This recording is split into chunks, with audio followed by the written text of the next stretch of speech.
Popper, and you are here at the Rangers Stop and Pop in Atlanta. We are super excited to be here today. We have a special guest, Mr. Eric Stewart. How are you?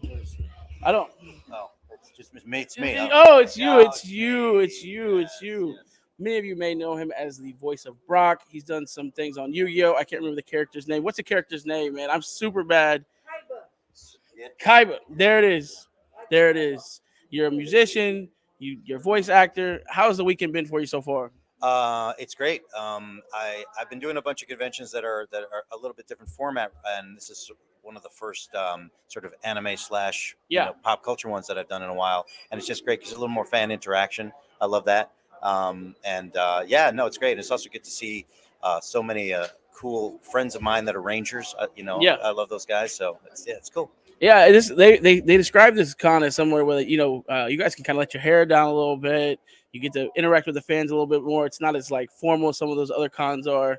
Um, so yeah, it is. It's fun for us. It's glad it's fun for you as well.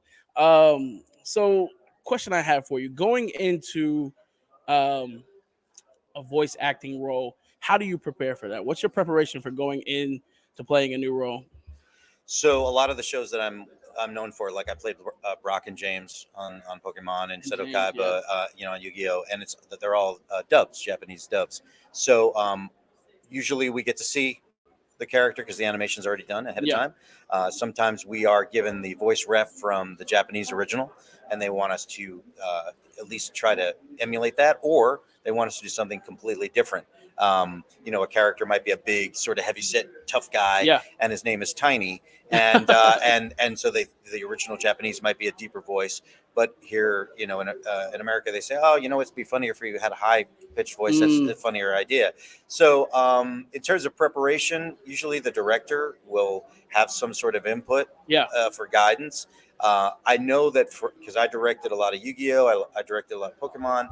I know that for me, we were we had a lot of characters that were in the same age group, same sort of type. Like especially Mm, on like Yu-Gi-Oh, you have like five young guy voices, yeah. right? So how do you tell the difference? How do you make them different? Mm. So we would sometimes assign different dialects or accents, even though sometimes it didn't make sense why this guy was British and this guy Right, was right, from New right. York and things like that. But it also made it very easy for the fans to recognize who Mm, was speaking if they even heard it from the other room yeah, because they had something different about them.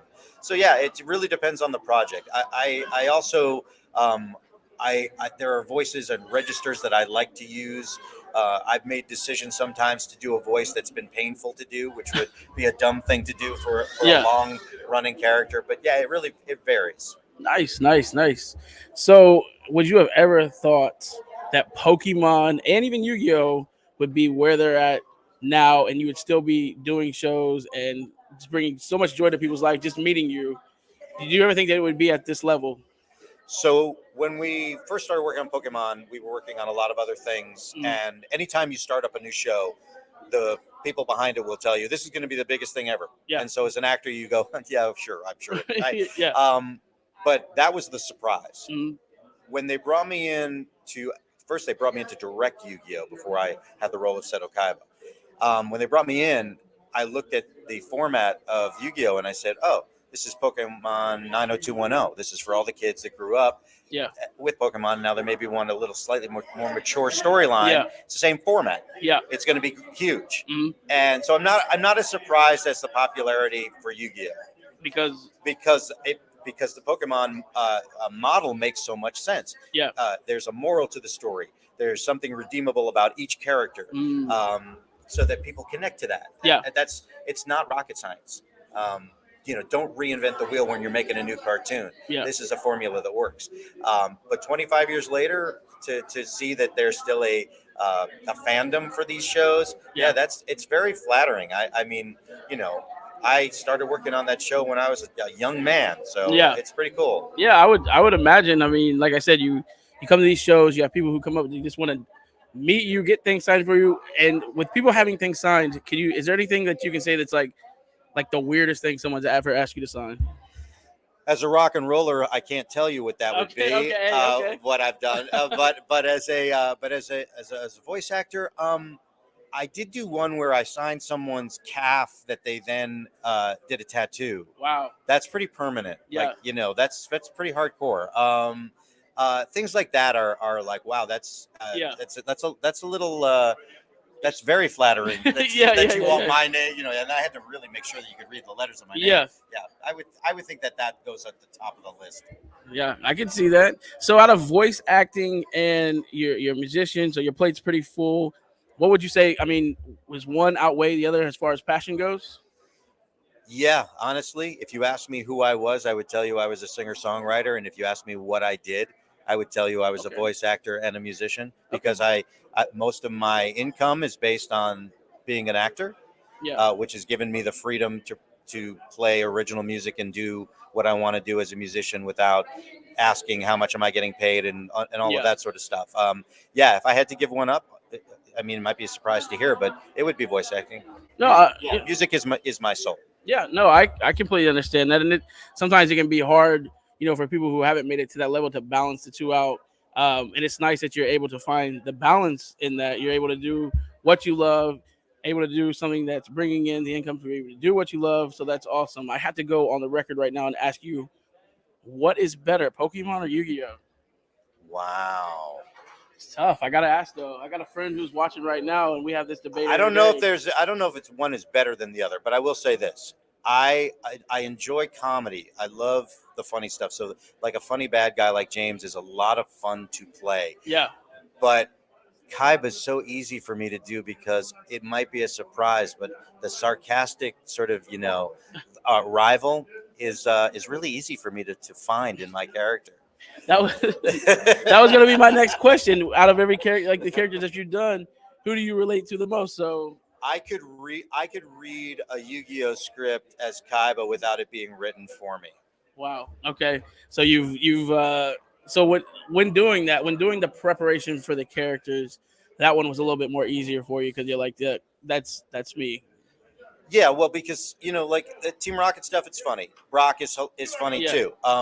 And we had great writers on that show, and we had really good writers on the Yu-Gi-Oh stuff too. But the thing that got me the role of Kaiba was not necessarily just the voice that I was using.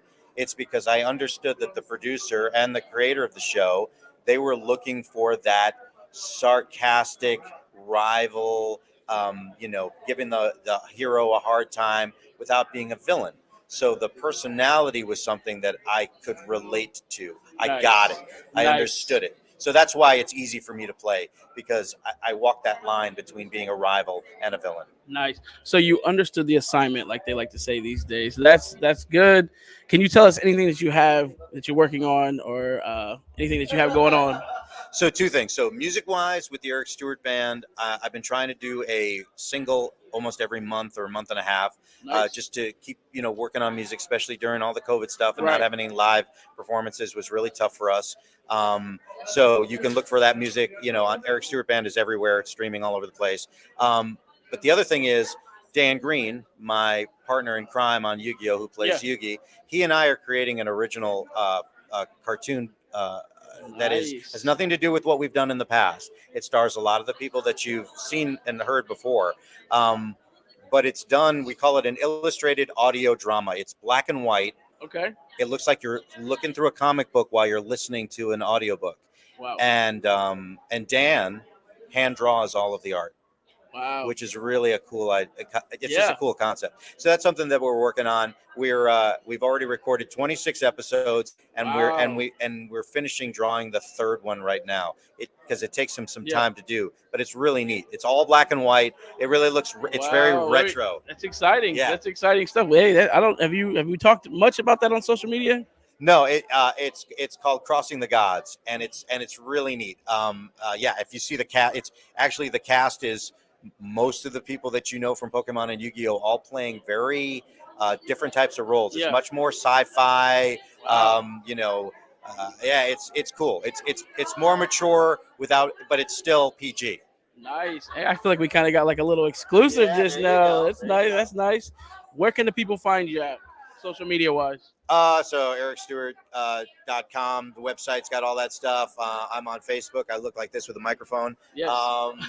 Twitter, you'll see me with the microphone. Yeah, I'm not great with social media. I basically everyone shares stuff, and then I go, "Oh yeah, that looks good," and I'll say that looks great. But you guys are much better at that stuff. I'm an old man. Hey, You know, I I still understand. use like a carrier pigeon. You know. I understand. I understand that. It has been an absolute pleasure to have you with us. Thank you for taking time. I know you got a lot of stuff going on, so we don't want to hold you too long. Everybody, thank you for tuning in, and stay tuned because we have many more to come. Peace out.